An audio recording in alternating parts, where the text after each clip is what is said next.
membahas tentang macam-macam air berikut dengan pembagian air. Nah, air itu ada 7, yaitu yang satu air langit atau air hujan, kedua air sumur, air sumber mata air es atau salju, kemudian air embun, tahu embun ya, embun. Kemudian dari ketujuh air ini dibagi lagi dilihat dari segi suci dan tidak sucinya. Yang pertama, air suci dan bisa digunakan untuk bersuci, namanya tahir, mutahhir. Dan hukum menggunakannya tidak makruh. Air apa itu? Yaitu air yang 7 tadi, namanya air mutlak, yang masih murni, masih asli, belum tercampur dengan yang lainnya.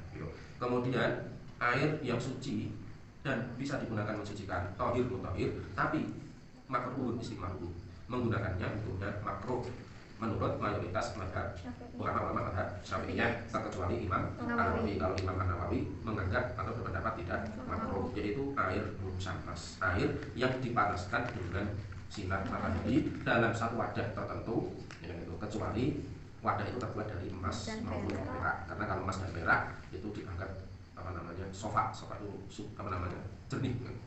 Kemudian air suci tapi tidak bisa digunakan untuk bersuci, yaitu air mustahmal. Sekali lagi, air mustahmal adalah air yang digunakan fi raf'i hadasin al izalati hadasin, untuk mengangkat atau menghilangkan hadas atau najis.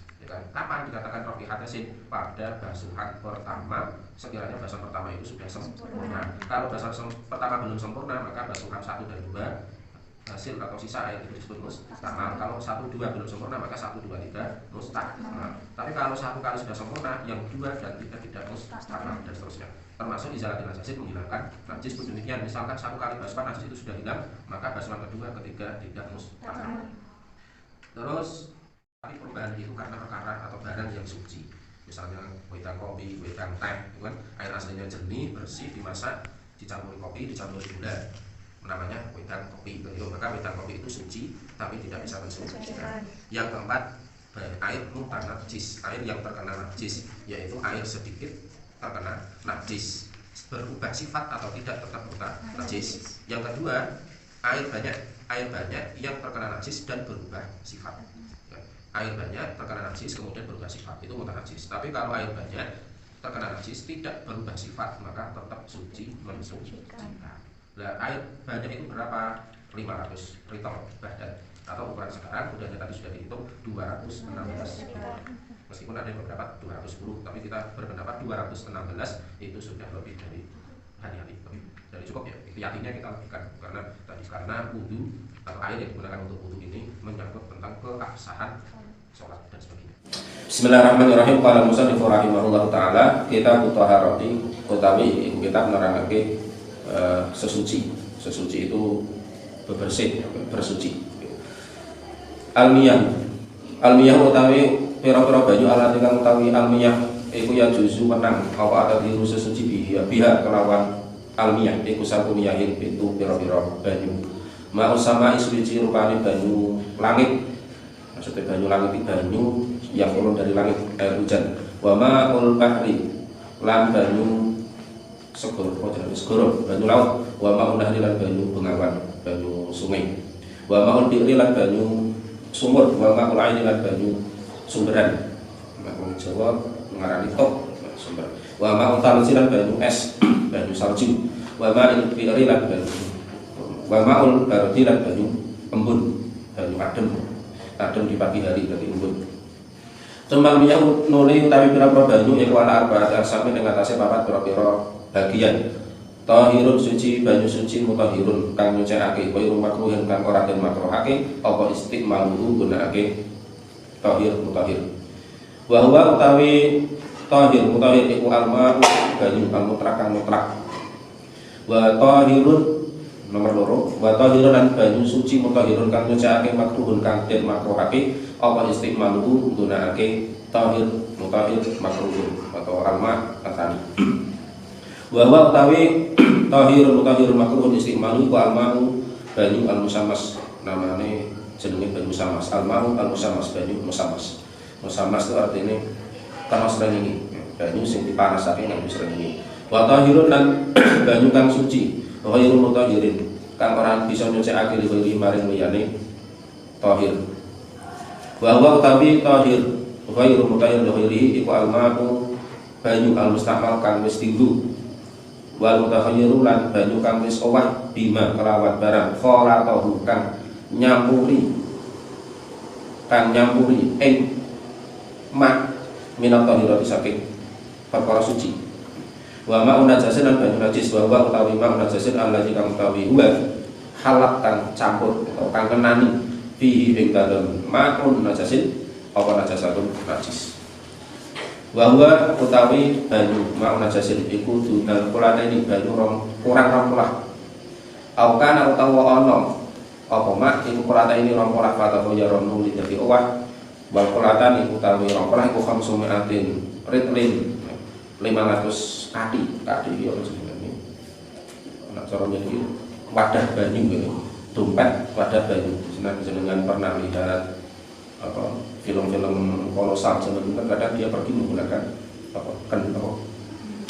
yang terbuat dari kulit itu isinya banyu, isinya air. Kalau tentara masih menggunakan itu TNI. Bebal bahdadi bil bahdadi kelawan ukuran kadine wong badat takriban hali kira-kira fil asahi miturut ing dalem kaul kang asah. Iki penjelasan tentang air gitu. Air. Jadi ada suatu kaidah di mana hadis.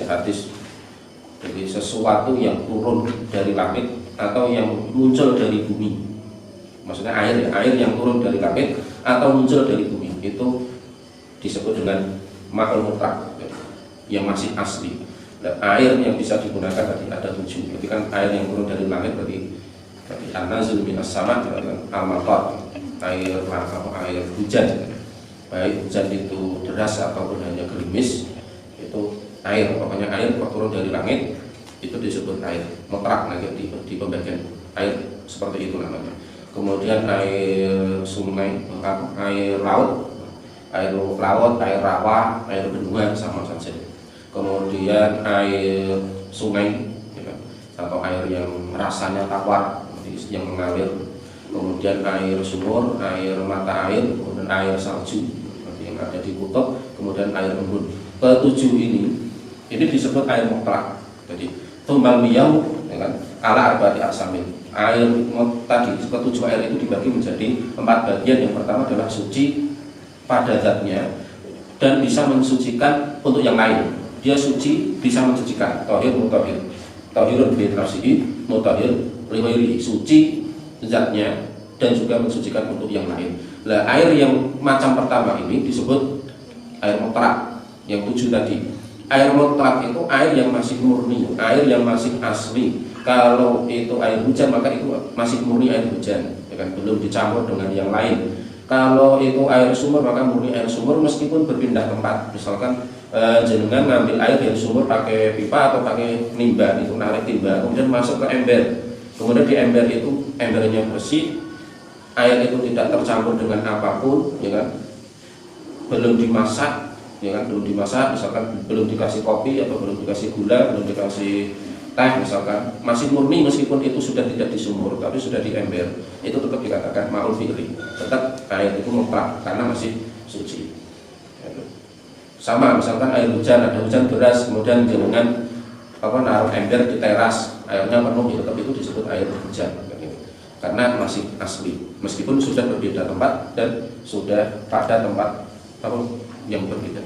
Kemudian air sungai, air yang mengalir, kali, kalau orang Jawa mengatakan kali.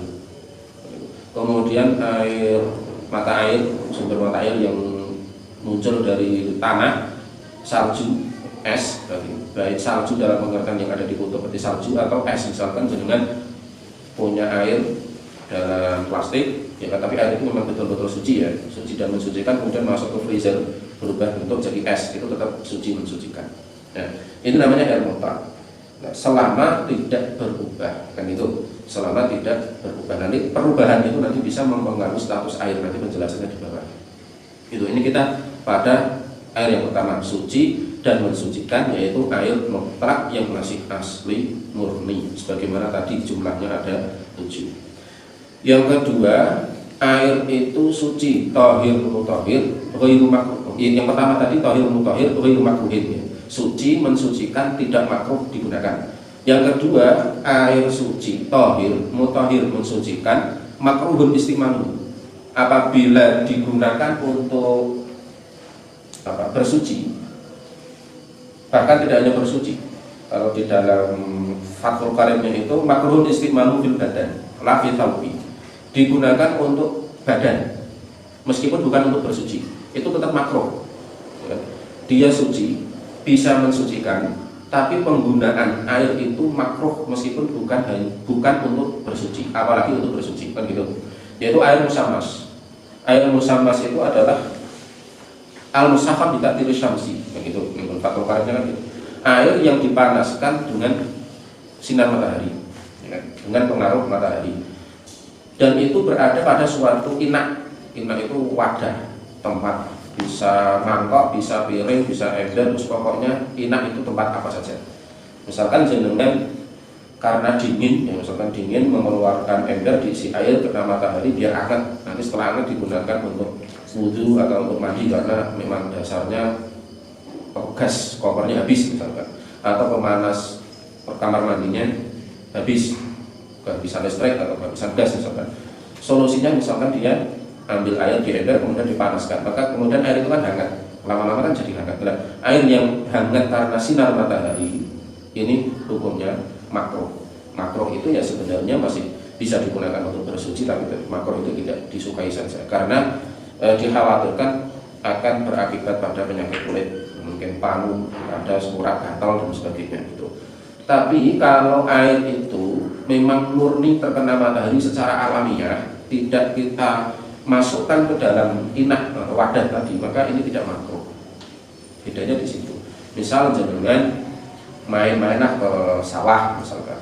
Wah, di sawah itu misalkan pas musim tandur ya, nanam padi. Kan mesti airnya banyak ya.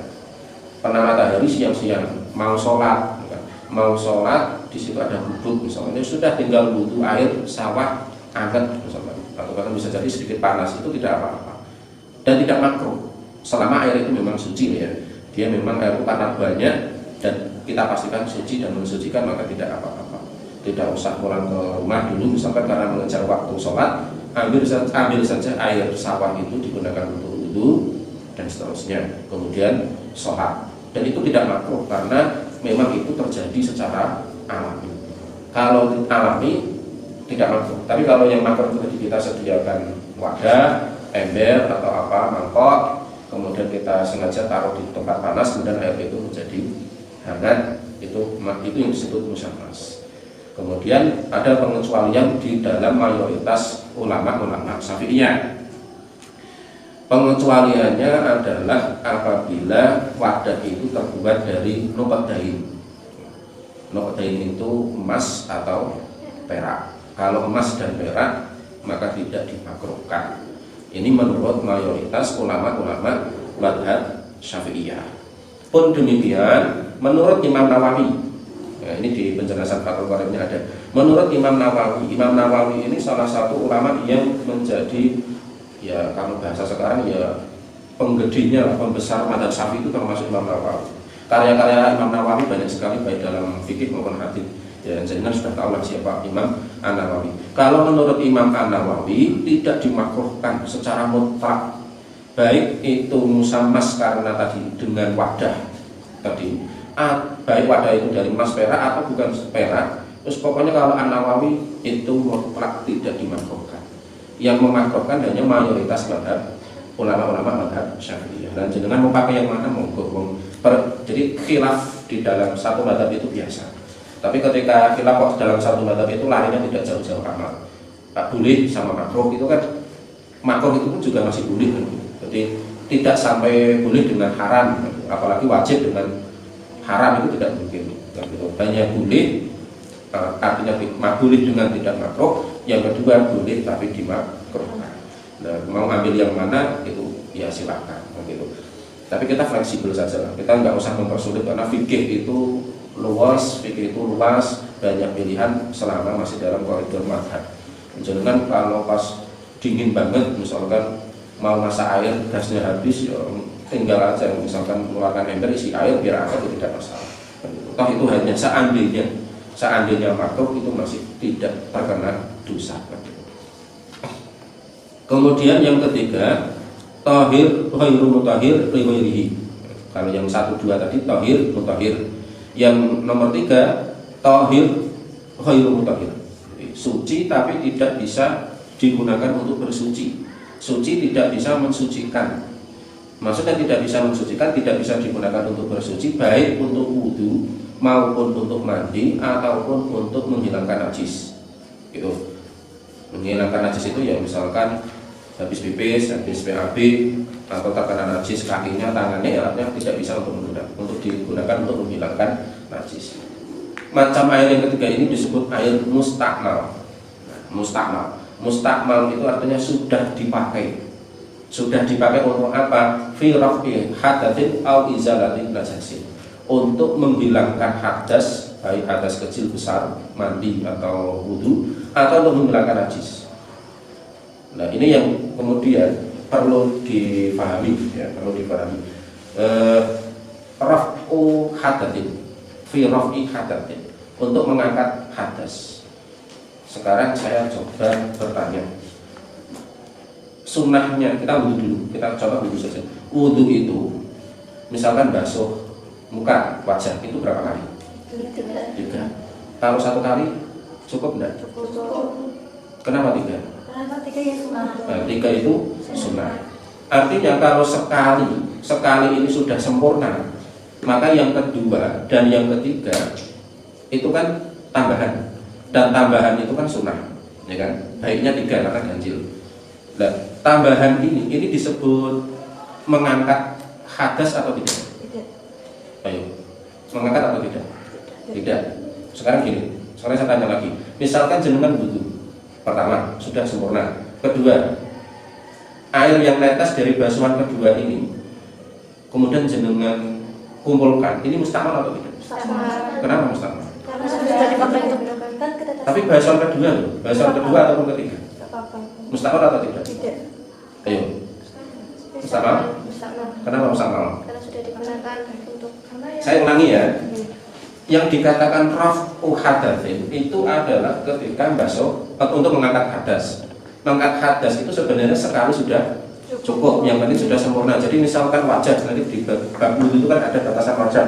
Misalkan dari atas tumbuhnya rambut, bawah habisnya permulaan dagu, habisnya dagu ini, kemudian telinga kan, dari dalam telinga. Sekali jenengan ambil langsung diratakan semua, ya kan? Ratakan semua, kan harus sekali. Inilah disebut dengan raf'i hadas.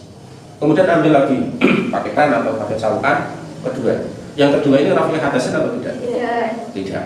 Apalagi yang ketiga. Pun demikian nanti dengan tangan, kaki dan yang lain. Kalau mandi ya seperti itu, begitu. Maka raf'i hadasnya itu adalah yang pertama kalau itu sudah sempurna. Tapi kalau pertama belum sempurna, berarti yang kedua. 2 belum sempurna, baru yang ketiga. Maka misalkan sekali, tapi baru dapat depan sini. Kan sini belum, berarti belum sempurna. Ambil lagi, baru menyempurnakan. Berarti 1 dan 2 ini dikatakan raf'i hadas. Pun demikian misalkan baru yang ketiga kok baru sempurna, maka 1, 2, 3 dianggap raf'i hadas. Maka jenengan naik wudu itu biasakan sekali itu sudah sempurna. Mempermudah kita. Artinya kita ngambil sekali sempurna, kemudian lagi kedua, tetesan yang kedua atau tetesan yang setelah basuhan ketiga ini sudah tidak mustakmal. Jadi misalkan jatuh ke ember, jatuh ke kolam yang kecil, ini tidak menjadikan air dalam ember mustakmal karena itu air hasil tetesan basuhan yang kedua. Basuhan yang kedua tidak raf'i hadasin. Yang raf'i hadasin basuhan yang pertama. Itu maka kenapa ini dalam praktek nanti itu usahakan sekali itu sudah sempurna. Kemudian ada kemakfuan itu diampuni atau dianggap tidak membuat mustakmal apabila tetesan atau air yang mustakmal ini sih kadarnya sangat sedikit sehingga diperkirakan tidak sampai merubah sifat-sifat air. Sedikit itu bisa jadi satu tetes jatuh ke ember tapi embernya ukurannya besar, itu kemakfuan tidak menjadikan satu ember itu mustakmal. Selama itu memang tidak disengaja, tapi kalau disengaja memang diteteskan itu beda lagi. Istilah makfu itu tidak disengaja, kadarnya sedikit, dan diperkirakan tidak merubah air kan itu. Kan itu makruh. Atau nanti kalau jenengan memperkaya bacaan di syarah kitab ini itu ada istilah ihtiraf dari kata hurufun, hurufun apa itu hurufun itu? Gayung, ya kan gayung atau ciduk lah orang Jawa. Gayung. Jadi misalkan ketika jenengan ambil air basuh muka, ya kan? Basuh muka, kemudian ini kan ketika basuh ini kan otomatis kan tangan, telapak tangan kan nempel wajah. Nempel wajah kan otomatis juga kena air mustamal yang dari wajah kan itu. Dan untuk basuhan kedua ini diniatkan ihtiraf. Niat tangan ini dijadikan gayung untuk basuhan kedua, atau diniatkan untuk membasuh air untuk tangan. Maka ketika diniatkan ihtiraf ini, ketika ternyata ada tetesan mustamal tadi ini tidak menjadikan mustamal. Maka ketika wudhu itu niatnya double. Niat memang niat wudhu, yang kedua niat nanti tangan ini jadikan ihtiraf. Terutama ketika wudhu di kolam. Contohnya apa? Misalkan ini air. Misalkan ini kan air putih. Air putih ini anggap saja ini tahir, mutahhir. Kemudian kita masuki gula, ya kan? Kita masuki gula. Berubah warna atau tidak? Tidak. Berubah. Kalau berubah berarti suci tapi tidak bisa mensucikan. Tapi kalau ini masih murni asli digunakan untuk wudhu masih boleh, gitu. Meskipun tidak dianjurkan karena ini bagian dari air minum. Tapi kalau misalkan yang kita contohkan di ember benar-benar air mutlak ya tadi itu tapi ini hanya kalau untuk yang dikhususkan untuk diminum tidak diperbolehkan, tidak dianjurkan untuk digunakan untuk bersuci meskipun tidak ada air. Itu nanti di bab tayamum ya. Kalau ada air tapi sedikit cukup untuk makan atau untuk bahan minum, untuk mencuci, itu air itu tetap digunakan sebagaimana fungsinya untuk kebutuhan memasak, makan, minum, mencuci baju dan sebagainya. Tidak digunakan untuk wudhunya apa? Tayamum. Diganti dengan tayamum. Tapi misalkan ini bukan minuman yang mempermudah contoh. Kita ambil air dari kolam, kemudian masuk botol atau gelas, mensucikan wudhu bisa. Tapi kemudian kita masuki gula berubah warna menjadi suci tidak mensucikan. Atau contoh lain misalkan dengan ambil air kemudian dimasak, setelah mendidih masuki kopi, masuki gula, itu kan berubah. Berarti itu tahir. Jadi misalnya jenengan wudhu pakai wedang teh ya tidak boleh, pakai wedang kopi tidak boleh. Meskipun itu sisa ini kok sisa banyak sekali mubadir. Udahlah mau sholat isya wudhu pakai minuman kopi yang tidak boleh. Itu suci tapi tidak mensucikan. Ini mutahhir bima khalaqahu minat thahir. Tapi ada pengecualian. Ada pengecualian lagi. Jadi setiap bab fikih itu kadang seringkali ada istisna'iyah, pengecualian. Pengecualiannya apa? Perubahan yang sifatnya alami. Atau karena memang itu sudah menjadi satu kesatuan yang tidak terpisahkan. Alami itu contohnya apa? Misalkan banjir. Air itu kan dari atas, dari langit itu kan bening. Tapi ketika di jalan itu kan kok budak, keruh kan? Atau bahkan di sungai sekalipun kan keruh. Itu kan mesti ada terjadi percampuran dengan tanah, macam-macam lah. Nah yang semacam itu karena secara alami dan jumlahnya kita anggap banyak, kan banyak itu di sungai, itu tetap dikatakan suci mensucikan. Jadi misalkan jenengan jalan pas hujan, terus celananya atau roknya ada basah-basahnya karena air hujan, cipratan air hujan itu tidak apa-apa.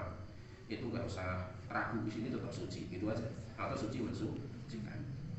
Atau misalkan jenengan wudhu pakai air hujan yang sudah merendam di halaman, misalkan karena banyak, itu tidak masalah. Meskipun kita melakukan itu kayaknya mustahil gitu. Tapi seandainya kan dalam kondisi tertentu pengen seperti itu suci mensucikan karena alami. Atau yang memang sudah menjadi satu kesatuan. Contoh misalkan istilahnya itu mujawir dalam kitab ini. Kolam entah itu bak mandi atau kolam renang atau misalkan semuanya kolam atau apalah. Kan mesti di bawahnya kan ada endapan-endapan itu. Ya kan? Jangankan di kolam yang tanah, kolam yang sudah diplaster, sudah dikeramik pun lama-lama kan sudah ada endapan. Mungkin setelah 1 bulan atau 2 bulan sudah ada endapan. Jadi kan berubah, kan mesti mubal. Lah mubal itu kan merubah air kan, warna air itu kan yang awalnya bening jadi keruh karena tadi ubah kan. Lah yang semacam itu tidak menjadikan air menjadi tidak mensucikan, tetap statusnya suci mensucikan karena itu sudah menjadi satu kesatuan yang dalam waktu yang lama.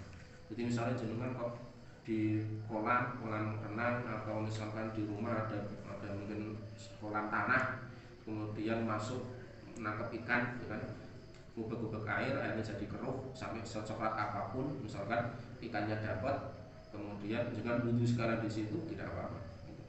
Atau misalkan air rawa yang pinggiran itu kan juga keruh. Gitu. Nah, itu tidak apa masalah, itu tetap suci dan mensucikan. Itu istisna'iyatnya. Cukup. Kemudian yang terakhir air najis, yaitu maksudnya air mutanajis, karena sifat air itu aslinya tadi mutlak itu suci. Maka sebenarnya tidak ada istilah air najis, itu tidak ada. Yang ada itu mutanajis. Cuman karena istilah itu sudah umum kita menyebutnya air najis, makanya itu kesalahan tapi sudah kaprah itu sudah umum, maka tetap kita pakai. Maka misalnya kita mengatakan ini airnya najis atau enggak, ya najis misalkan gitu, itu tapi secara maknawi itu sebenarnya sama. Yang benar itu air mutanajis, air yang terkena najis. Itu ada dua bagian. Yang pertama karena terkena najis, terkena najis, yaitu dunal kulah, air yang kurang dari 2 kulah. Nah, kulah 2 kulah itu apa? Di bawah tadi di penutup diterangkan konsumsi air badadiyin, 500 kantong air badan. Kemudian para ulama, karena kan kita memaknainya kan semakin modern, kalau kita menggunakan ukuran seperti itu kan sangat sulit. Kan? Banyak ulama kemudian menjelaskan konsumsi air itu berapa. Ada yang menjelaskan mudahnya, kalau kiai kita itu 60 cm kali 60 cm kali 60 cm persegi, itu berarti 60 kali 60 kali 60 itu 216. Coba nggak dihitung saya kok kemarin. Berapa? 216 liter. 216 liter. Itu yang menjadi pendapat umum para ulama. Nah, tapi ada yang mengatakan tidak 216 tapi 210 karena sebenarnya bukan 60 tapi hanya 58 atau 57 sekian. Itu. Nah, berarti kalau 60 itu sudah mengambil ikhtiarinya, kehati-hatian udahlah dibulatkan sekarang jadi 60, berarti kalau 216 itu sudah lebih dari 2 kulah. Bahkan kalau sampai itu kalau dalam Fiqhul Islam itu Dr. Wahbah Zuhaili ini menjadi ulama fikih mazhab Syafi'iyah kontemporer, itu malah lebih 270. Nah, jangan kalau baca yang Fiqhul Islam Wa'adilatu Al-Fiqhu Al-Islami Wa'adilatu itu beliau Dr. Wahbah Zuhaili itu menjelaskan 2 kulah itu 270 liter. Nah, maka hati-hati ini. Misalkan ember, jangan bawa ember itu paling cuma 20 liter, ya kan? 25 liter lah paling tidak. Kalau ember cat yang putih itu paling kalau penuh pun 25 liter. Kalau tidak penuh paling ya 18 liter. Nah, itu pun sudah berat kan itu. Makanya kalau bawa air di ember itu hati-hati, jangan sampai ada najis yang masuk. Karena kalau air itu kurang dari 2 kulah, ada najis yang masuk, merubah atau tidak merubah sifat air, itu sudah mutanajis tadi sebagaimana di awal. Kemudian aukana kulatain fatahoyaro, gitu. Atau 2 kulah tapi salah satu sifatnya berubah, gitu. Airnya sudah banyak, kemudian kemasukan najis, kan? Kemasukan najis itu nanti air itu dijadikan atau kita kategorikan mutanajis apabila salah satu sifatnya berubah. Jadi entah itu rasanya, entah itu baunya ataupun warnanya. Kalau salah satu sifat itu berubah, maka itu disebut mutanajis. Ini tentang air. Ya, kita setiap hari tidak terlepas dari air, ya kan? Tapi kita perlu hati-hati karena kita wudhu pakai air, kita mandi besar pakai air, maka jangan sampai di mana kita wudhu itu untuk ibadah, sholat, untuk baca Quran dan macam-macam. Kalau airnya sudah bermasalah, berarti wudhu kita tidak sah, sholat kita tidak sah. Meskipun bisa jadi dalam keyakinan kita sah, tapi kalau kita oncai betul, itu ternyata ya fikih itu gampang tapi rumit, gitu kan? Rumit tapi gampang. Maka kita perlu belajar di situ. Tapi kita juga harus berhati-hati. Maka jangan misalnya bawa ember, hati-hati jangan sampai terkena bawa ember isi air, jangan sampai terkena najis. Atau misalkan di rumah jenengan mungkin di daerah-daerah yang langka air, mungkin masih pakai gentong, ya, gentong atau drum itu warna biru itu paling 200 liter. 200 liter kan belum capai 2 kulang, itu ditutupi, pastikan tidak ada yang masuk kecuali air dan angin, kecuali air dan angin. Kalau yang masuk itu hanya debu, serpihan debu yang tidak menjadikan najis, tapi kalau ternyata ada tikus masuk, nyemplung, mati, itu kan malah najis. Karena itu nanti sangat berpengaruh pada banyak hal, yang itu wudhu kita bisa jadi tidak sah kalau airnya bermasalah, tidak mensucikan.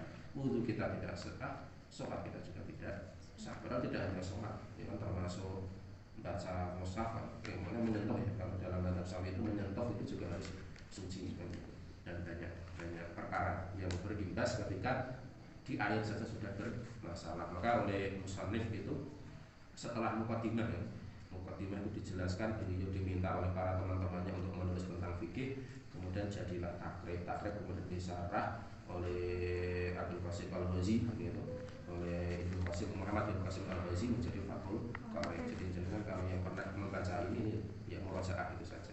Jadi yang tengah itu Fathul Qarib, yang pinggir takrib.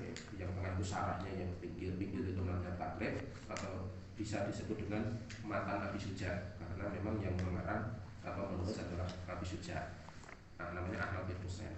Yang tengah itu yang menulis Syekh Muhammad bin Qasim Al-Ghazi. Nama kitabnya namanya Fathul Qarib. Yang pinggir takrib atau Ghayatul Infisal. Itu tadi di syaratnya dijelaskan.